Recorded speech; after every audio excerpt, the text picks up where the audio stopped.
All right, everyone. How are y'all doing? I am having audio issues, so I don't know what's going on. I may be having to take the earbuds out.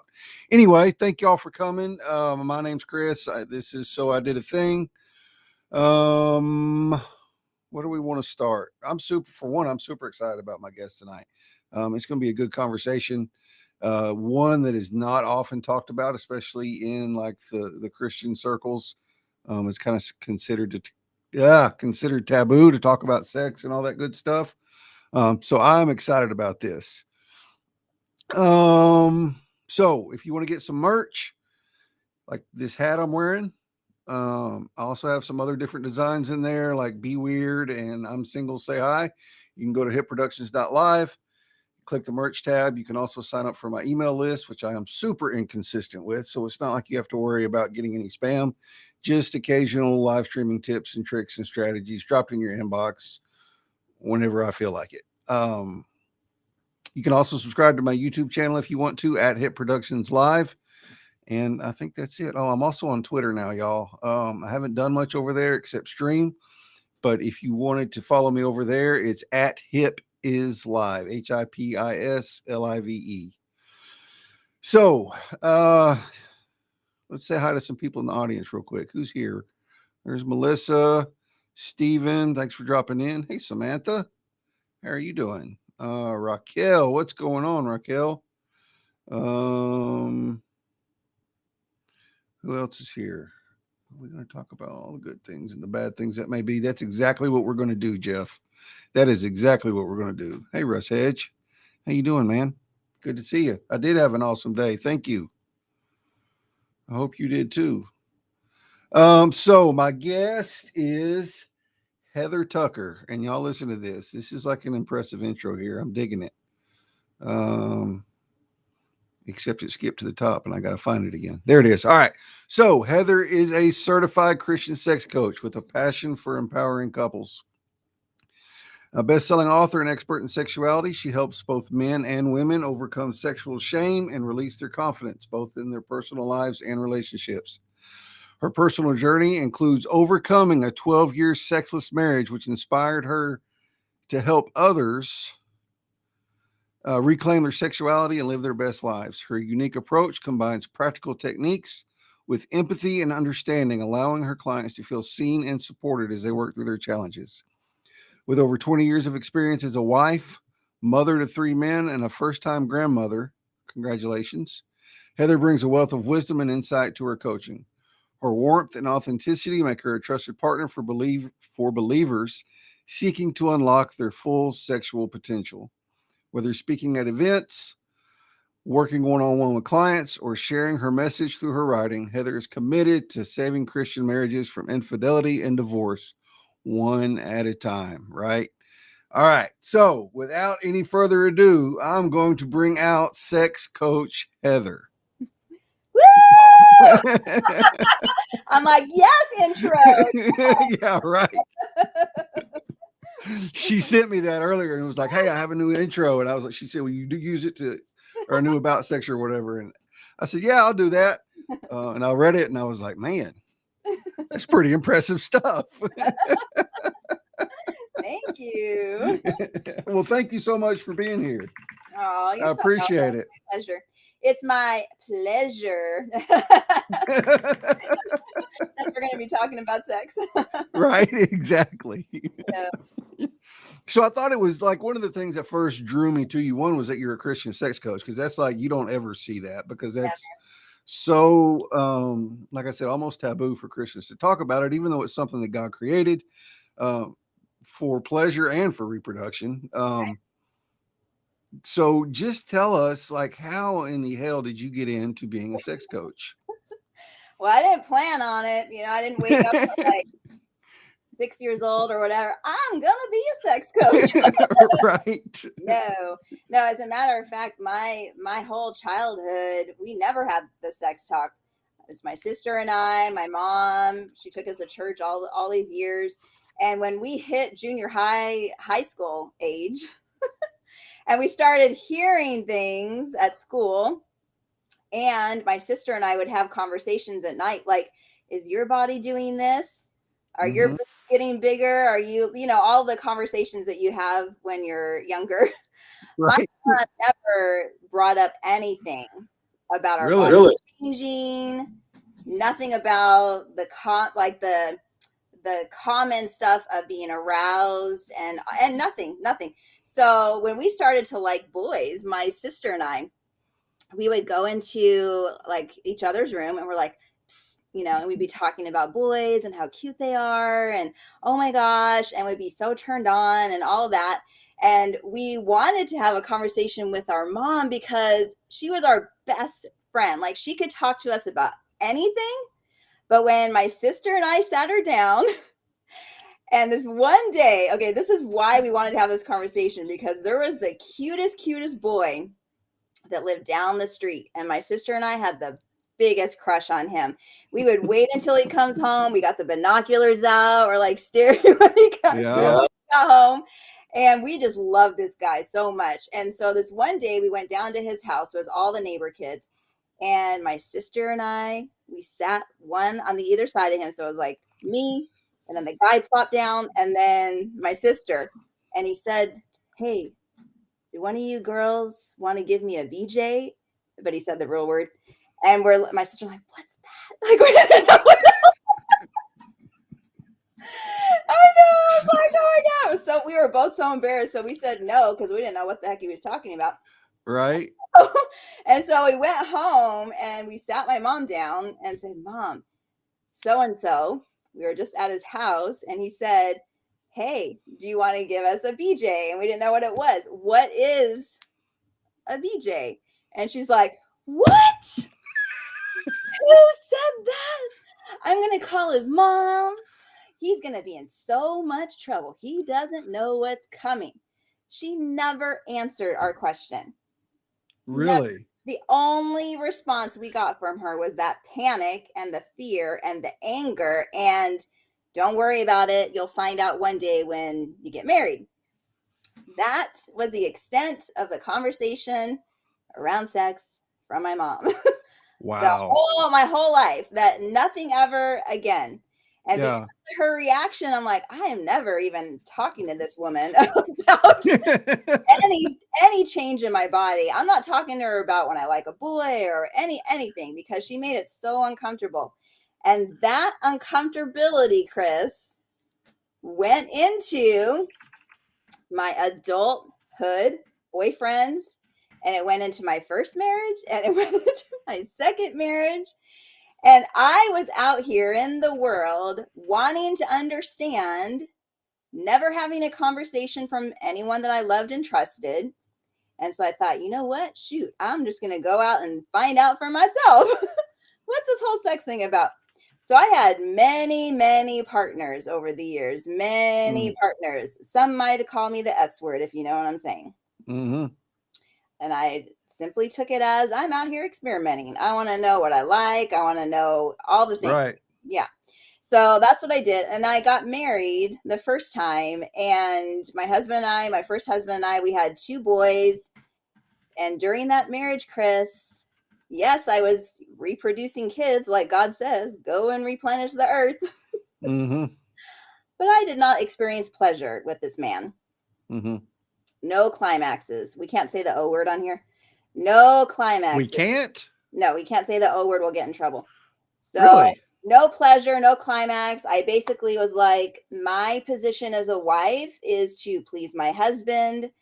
As long as I'm serving him and I'm making him babies and he gets off and I make sure I'm servicing him, that's Mm-hmm.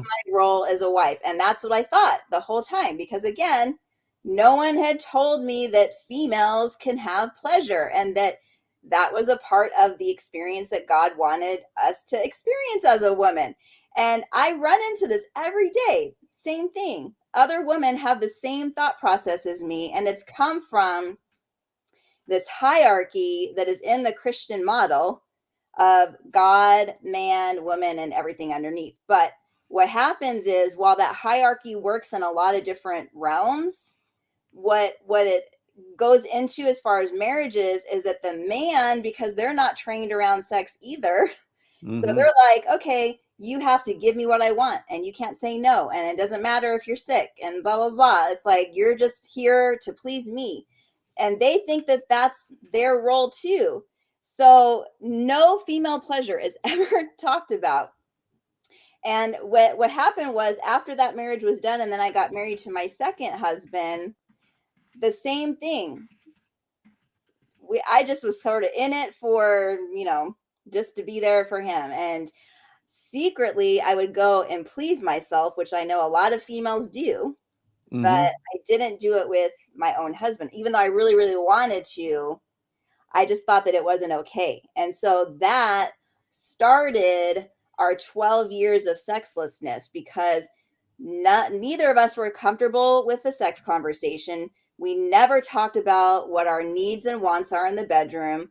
We never talked about pleasure. It was just about procreation. And Right. that was like this long, depressing process of Yeah. us not connecting in the way that I really wanted to. And, when we started to work things out, my husband actually finally came into me and said, man, I really wanted to see you experience pleasure too, but I didn't know how to talk to you about it. It's tough, man. It Yeah. is tough. It is tough. Um, I'm sorry, I'm getting really distracted by the comments. Are they good? They're just I'm trying not to read them, y'all. I know it. my my buddy Gabe like is sensorless, so he's over there just like saying all kinds of stuff. It's hilarious. Um it totally made me lose my train of Yeah, thought. look at what Christine's saying though. I Yeah, didn't which even one? know about my body until I got a yeast infection and had to follow the instruct. Yeah, same here. I remember I had my period at 11, very young age for a girl. And I said to my mom, my period started. She's like, no, it didn't. And I was like, how do you know my period? She's like, yeah, she's like, because mine didn't come till I was 13. So she thought because she started at 13 that her daughters were gonna no, everyone's Right. different. So we didn't even have Hmm. that talk. Wow.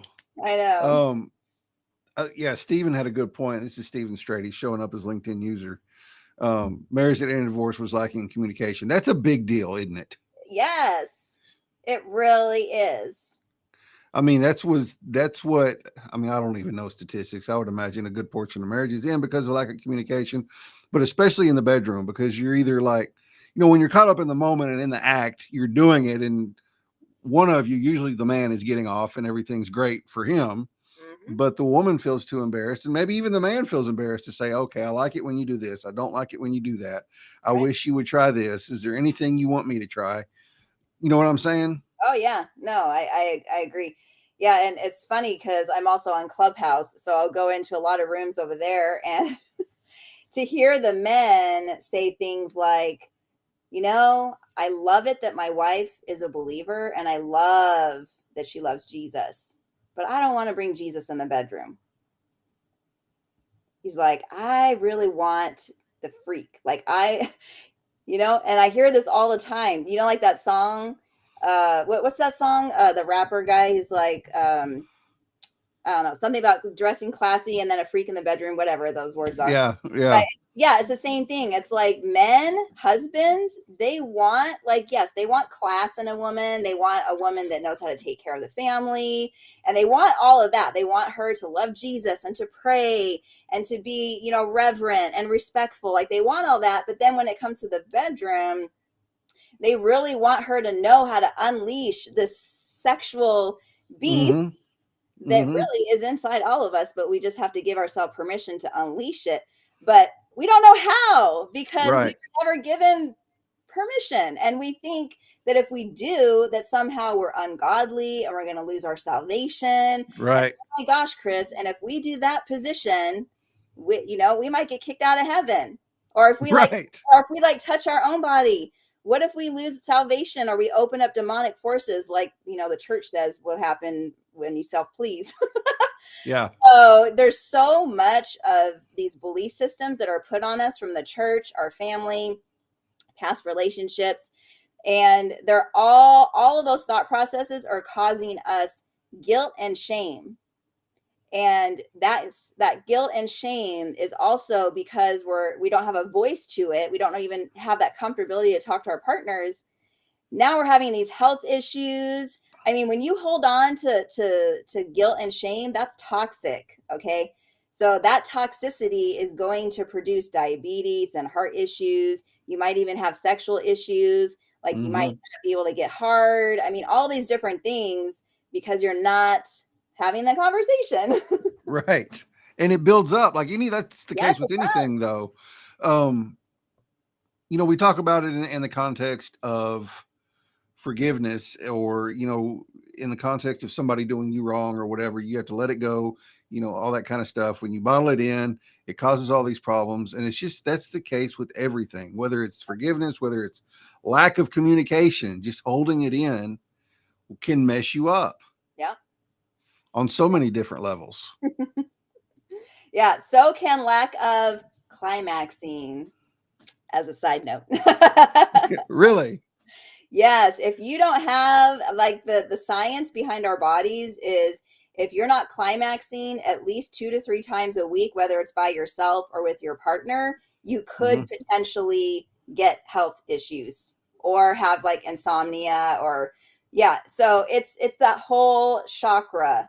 When one chakra is out, and if the sexual piece is out of alignment, then that's going to cause toxicity, and then everything else is like, yeah. Interesting. Mhm. So, yeah, it's a great pain management system too. Um, you went through a period, you said, of sexlessness in your marriage. Mhm. How did, just give us, because I've heard you talk about it on another live stream. Just give us a synopsis of that. Like, you kind of told us, how it started or whatever, but like, you went 12 years Mm. in a marriage without having sex. Mhm.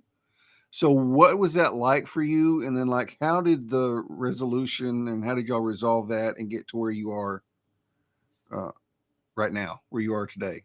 Mhm. Well, when we got together, I already had 2 kids from my previous marriage, and I saw how amazing Chuck was with my babies. He's so good, such a good dad. And I Mm-hmm. really, really wanted to give him his own baby. Mm-hmm. And so we went on this journey of pregnancy. And we ended up having 2 miscarriages at almost 5 months. Very traumatic. Like, the way that the miscarriage happened was, yeah, I can't even talk about it on here. It'll probably trigger. That's fine. Yeah, no, that's fine. That's fine. But Don't get into anything you don't want to get into. after that, when we finally got pregnant with Josh, who's now 18, it was such a horrible pregnancy. I was sick the entire time, so bad that I got dehydrated. I had to have a PIC line put in me and carry my IV bag around. Chuck was my nurse, putting in the nausea medicine into my bag so Mm, that I wouldn't vomit. I mean, it was just this whole thing.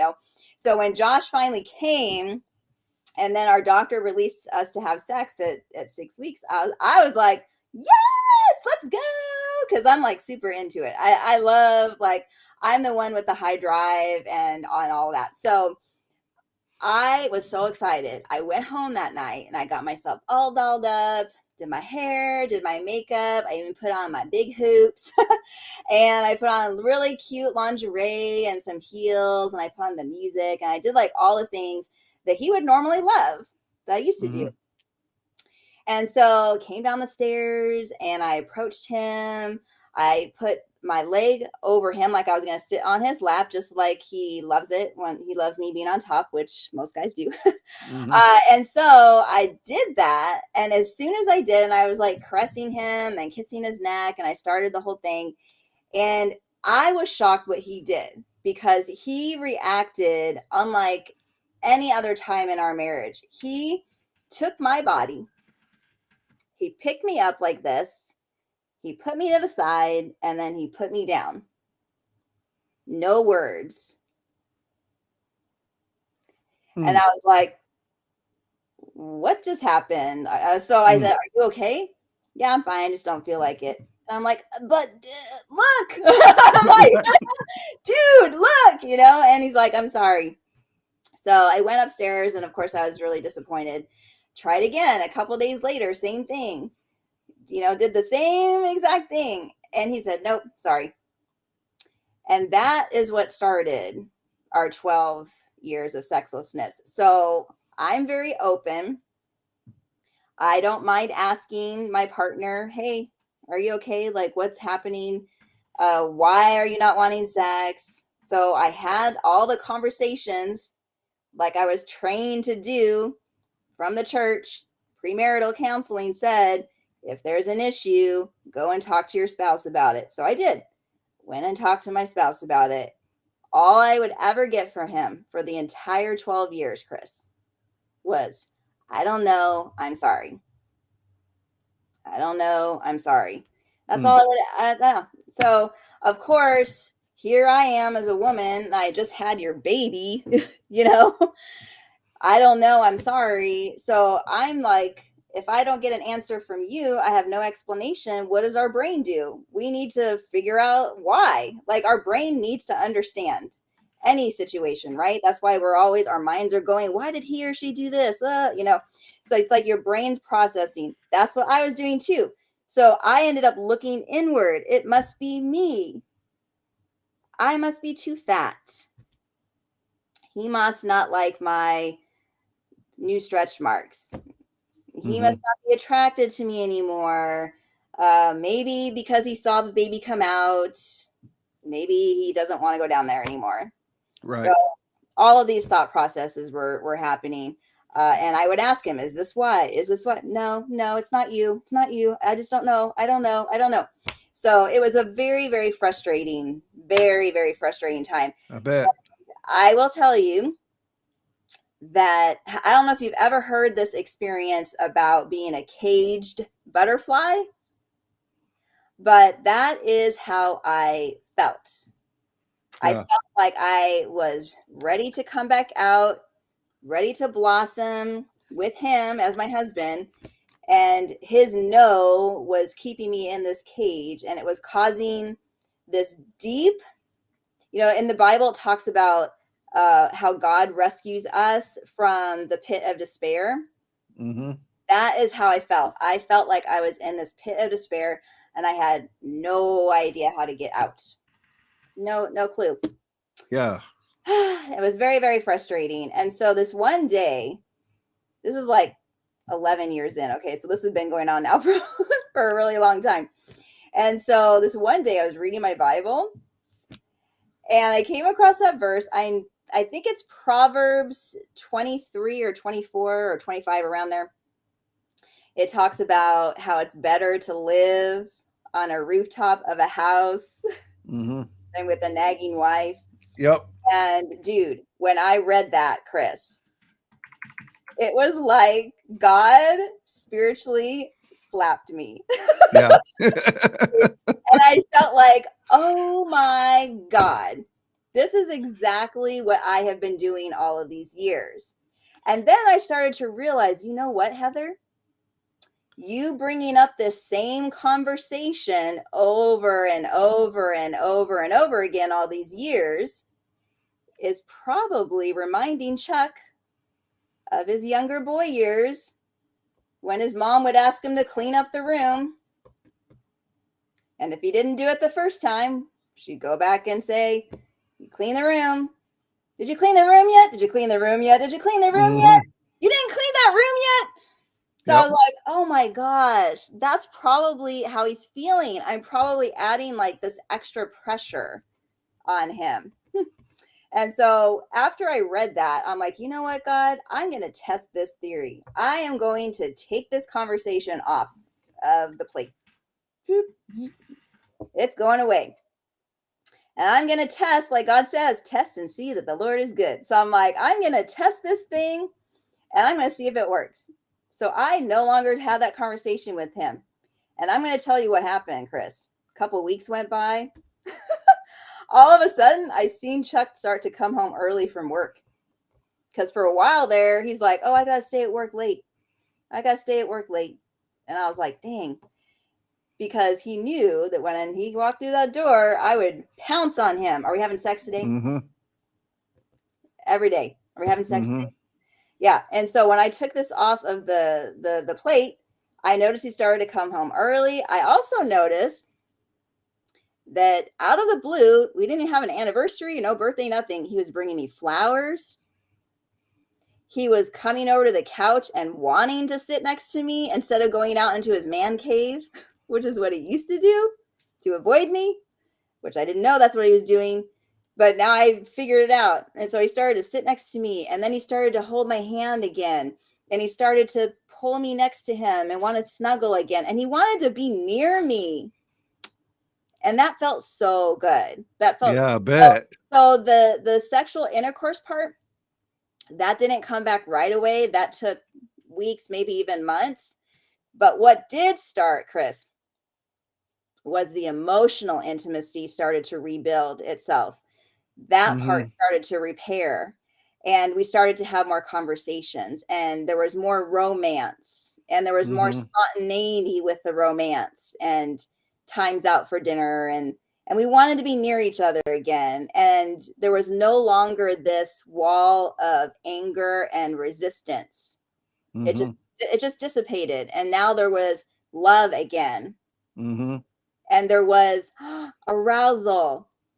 And guess what? I started to see when he would be near me that I could tell he was getting hard again. And that hadn't happened for a long time.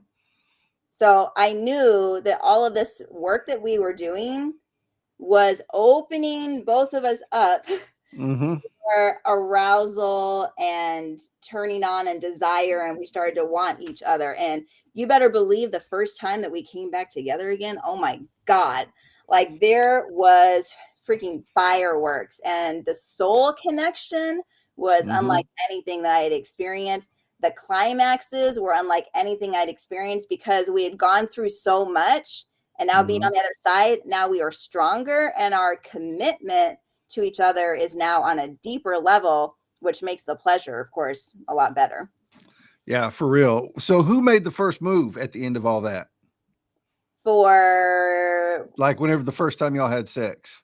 I feel like it was mutual, because I remember we were across the way, like in the same room, and I noticed that he started to have a little, turn on time. And we were just kind of like, I don't know, just like we were drawn. It was like this magnetic, like we just both knew that we were ready. So we ran upstairs. So I just had this image of, do you watch that 70s show? Yes, and now I'm watching the 90s show. Yeah, okay, so I've seen the 90s show. So, like it's kind of a running joke on a few episodes where Red and Kitty all of a sudden find themselves alone, and they're like, and they run upstairs. That's exactly how it was. Yeah, no, that's exactly how it was. Yeah, it felt more spontaneous, and there was like a lot more passion, and it reminded me of when we first got together, like how when you're first dating and you first like come together sexually, it's like that. It's like, and it's almost like it's uncontrollable. That's what it started to become, Yeah. which was And amazing. Yeah, I love it. and I want to go back to what you said, about how much the sex is always better, like when you have that uh emotional connection with someone. Yeah. Like, I spent, my marriage is no more now, but I spent years, sleeping around doing the whole wild and crazy guy thing. And then I got married and started having sex with just my wife. And it was amazing how much different the sex was with someone you actually cared about and had a connection with versus, Mm-hmm. I mean, it's all, don't get me wrong, it's all good, but Yeah. at least No, for I me, get that's for what the guy, it is. Yeah. no, I get it. Um, but it's that connection just puts it on steroids. Yeah. It really does. That's Yeah. yeah, that's a good way of explaining it. So all of this, from the time you were a young girl, all the way up through a marriage, a second marriage, 12 years of sexlessness, that is where Sex Coach Heather was born.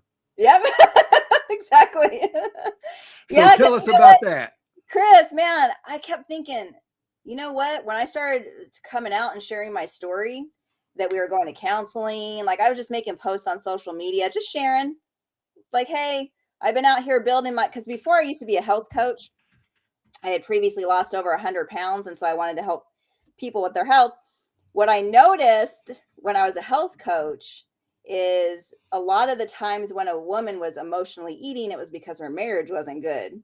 So Mm. I'm like, oh, dang. So maybe that's like the root thing, that's happening. So when we had our thing and I started to come out and just share, like, hey, I know I've been out here promoting, been smiling, coming and showing up for my business. You all didn't Mm-hmm. know that on the back end, Chuck and I were having some marriage issues. Right. So, here we are. We're going to counseling, and I just started sharing. And I got a lot of messages like, oh my God, Heather, we're struggling too. What did you guys do to bring the sex back? And so I would get little private messages like that. And I just started Mm-hmm. sharing, like, and I shared about the principle that I learned in the Bible, and most of the ladies are like, oh crap, I do that too. I talk about it like Mm-hmm. all the time. So I started sharing on the DMs. And then I thought, and I know this is always how God does it, right, Chris? It's like, Yeah. what if? I was like, what if? And anytime I get a what if, that I know that's God putting the idea in my head. So I was like, what if I become a sex coach and I just share my story and I specifically help believers that did not have the sex talk get comfortable with the sex conversation? And what if I could help other couples to avoid and even overcome sexlessness? Because by this time, I had asked people on my Facebook, those little polls that you can do. Mm-hmm. Have you ever experienced sexlessness in your marriage? And there was over 200 comments this one time I made a post. I was like, holy Wow. crap. Like, this is a thing. Mm-hmm. So that is what pounced me into starting. And then about 6 months into my coaching, and I was helping like a lot of different people, I was like, ooh, I want to take it up a notch. And so that's when I went back to school and I got my certifications as a master sexpert and relationship coach. And now I've been doing this for, God, almost 10 years now, helping men, women, couples either prepare for marriage or if they're already married to help them overcome any type of hard situations that they might be going through in their marriage. And maybe they just want to learn, like maybe they want to be shown how to do some of these positions that they see in a book or something, and they Mm-hmm. don't have anyone that they're comfortable talking to about sex. And here I am over here, and they're a believer and I'm a believer. So then we get on the phone and fully clothed, I'll have them get into certain things. I'm like, now put your leg there. Now put your arm there. And I'm like helping them to expand their adventure in the bedroom. So it is so much fun. I So love you actually have the husband and the wife Yep, on Zoom. getting on Zoom, getting into position while you're telling them do this, do Yep. that. with their That's clothes on. crazy. But Sure. Yeah. they're in their bedroom, and I'm telling them what. And then sometimes too, like they've had an injury and they can't do certain things that they were able to do, and so now I'm Hmm. giving them some modified things to do so that they can still be, connecting. Because the last thing that you ever want to do is take sex off the table when you're married, especially as a believer. You guys know that devil is out there, and he is like, his main goal is to destroy marriages, because what happens when you get a power couple together that loves Jesus Hmm. and their marriage is freaking amazing? Do you know how Hmm. many people you can impact when you have a powerful marriage? Satan doesn't want that. And I know that that's why he attacked our marriage. Yep. Also, I know that one of the reasons is because he probably also saw that I was going to be a sex coach, and he didn't want that to happen either. So, Right. so I think that, that to me makes it even more so. I know I'm on the right path because there's so many Hmm. people that still don't like it, even in the church. My own pastor, Chris, I don't even go to my church anymore because, I don't know if you guys know that your pastors look at what you do on social media. They will pull you aside and say, um, you shouldn't be talking about sex online. Well, you should be talking about sex in the church. Okay, buddy? Because otherwise you would have known that we were sexless for 12 years. Right. So I decided to leave our church because our pastor was not comfortable with it. Meanwhile, I had a couple of couples from his church that I'm counseling. So, this is an area that I know is needed, but pastors are still very uncomfortable with. But I know for a fact God's put this in me. I feel it in the depths of my soul that even though I didn't know that this was going to happen, and this was going to be my calling from a young age, Hmm. I now know this is what I was made to do at this time in my life. Yes. Who knows? Because how God takes us on different paths along the way. But this is where I'm at right now, and it feels amazing. I bet. I love it so much. So before we run out of time, because we're getting close, you have something new. I do. Yes. I decided, you know what? If I can catch these couples on the front end before they get married, and if I could show them from all my we're going to be married almost 22 years this coming May. If I can show them all the different seasons of sex, and help them to see the pitfalls that could come, help them to avoid the pitfalls, they could probably have a stronger sexual connection from beginning until end, and they might not have to go through what we did. So I decided to create a premarital course that I put up on Kajabi, very easy to access. And it's specifically for the intimacy part of the marriage. So Mm. if you are newly engaged, or if you know of someone that's newly engaged, or maybe you've been married for 10 years and you still want to learn, this would be a good tool for you. It's called Yeah. Beyond I Do, which is basically after you say I do. And it goes into all the seasons of sex. So honeymoon, pregnancy, after baby, and into the golden years. And I give you a bunch of amazing tips, and I talk about how our bodies change, all the stuff that no one has probably taught you. So if that's something that is interest of you, go ahead and reach out to me, and I'll let you guys know more information about that. Yep. Do you have information about that on your website too? It's so new, it's not even on there. But Okay. yeah, on sexcoachheather.com, you can click on book a call, because I do offer a free call the first time. So you can click on that. I'll get the email. And if you want some information on the premarital course, just ask me Hmm. about it in my email, and then I can get that to you guys. Nice. I think that's so cool that you're doing that, Thank you. especially for newlyweds, because, like you said, the pastor won't talk about it, or if he does, it's very, kind of skirt around it and wait till you're married, and that's all you need to know, kind of thing. Um, so yeah, I think that's awesome. Thank you. Kenny, I find them in the comments, man. I find them on LinkedIn. That's where I find them. Yeah, and in my case, just so y'all know, I asked Chris. So never Good. never be afraid to ask.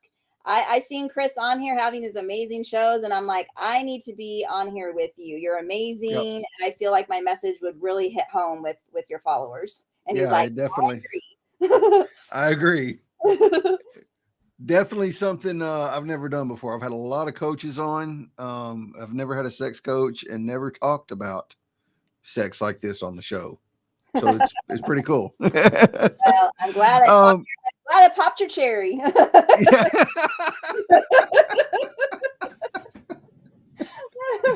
I am too. So you also do speaking though, right? Yeah, yeah, yeah. So tell us about that. I've been on several stages over the last couple of years, speaking at marriage retreats, single retreats, just to prepare people on getting to know their body and self-confidence and self-love and how to take care of our female body and things like that. I also Hmm. love to talk about women's empowerment and female sexuality and our femininity and really just tapping into our feminine power because we don't really give ourselves that permission as females. So I get invited to speak at a lot of women's summits as well. And I do it virtually and also in person. So if you know of any events and you'd like me to be a speaker, just reach out. I'd love to have a chat with you all about that. Awesome. I love it. I love it. Well, this has been a great conversation. Is there anything else before we wrap it up tonight that you want to say, that you want to let people know, that you want to, whatever? The last thing I'll tell y'all is Psalms 139. You know, God created us on purpose with our own wants and needs in the bedroom. So he knit us together in our mother's womb, right? That includes how we get turned on, our desires, our fetishes, the things that actually bring us to climax. So I would love if you all gave yourself permission to fully tap in and just be curious with your bodies. See what it is that you like, and then own that as you've never owned anything before, and make it so solid that if you're with a partner now or not, you can speak it out loud in confidence. This is what I need in the bedroom to be fully sexually satisfied. And if you're dating, can you provide that to me? No, then you walk away. That's not for you. There is someone out there for you if you're in the dating realm that will love what you want to bring to the bedroom. So please do not settle. And if you're already married, it's never too late to get your sex life back in order. Just have these conversations. But please take the time to own your sexuality. I think if more of us did that, Chris, oh my gosh, we would be in an amazing place in life. We really would. That's where abundance comes in, I think, Chris. When you're fully owning your sexuality, that's where sexual abundance comes in. Yeah. No, I agree 100%. I love it. Heather, this has been amazing. Oh, hang on. Before we close out, I got to tell you who I have next week. I have Jennifer Reyes next week. Ooh, She is another coach. I've had a lot of coaches this season. that's because we I all like love you. I like having coaches on. I mean, it's a two-edged sword, really. Like, I work with a lot of coaches, so I'm always looking for coaches to have on the show just because it kind of builds rapport and Sure. gets them thinking, later on if they ever want to start live streaming. But two, like it's just cool to talk to coaches and hear different perspectives on things and trainings and all that kind of stuff. So I love having conversations with coaches. Jennifer's a business coach specifically for women. She's also a Christian. And I Awesome. love it. Yeah, I love having faith-based coaches on too that teach from that Oh my God. coach Me with too. biblical perspectives from it. Like I just absolutely love it. You know what Um, it is too that I do that we didn't talk about is I'm also a mentor to other relationship and sex coaches. So if that's like if any of your other followers are needing some business coaching and their relationship coaches, I also do that as well. nice. You're a Yep. coach to coaches. Coach to coaches, but specifically for relationship. Relationships. Yeah. Yeah. All right, cool. All right, y'all. We're out of time. We'll see y'all Thank right, hang on. I keep you. remembering things to say. Oh. Sorry. All right, tomorrow night it's a special show. Do you have what it takes? I'm going to be hosting it. Brian Sagre, Mitch Whiting, and Matt Herron are going to be there. They're going to be talking about Do You Have What It Takes? You're going to be talking about a retreat Matt's doing. It's going to be at 9 p.m. Central, 7 p.m. Pacific. On my channel, it's going to be on all of our social media. Like it's going to be out there on like 10 or 12 different social media channels at once. So if you miss it, it's not because of anything I did. It's because you were not on LinkedIn, because it'll be all over LinkedIn tomorrow night. Also, there is a LinkedIn local meetup in Memphis this Saturday at the Peabody Hotel. Amy Leanne Wills and Cat Friends put it together. I'll be there. Amy will be there.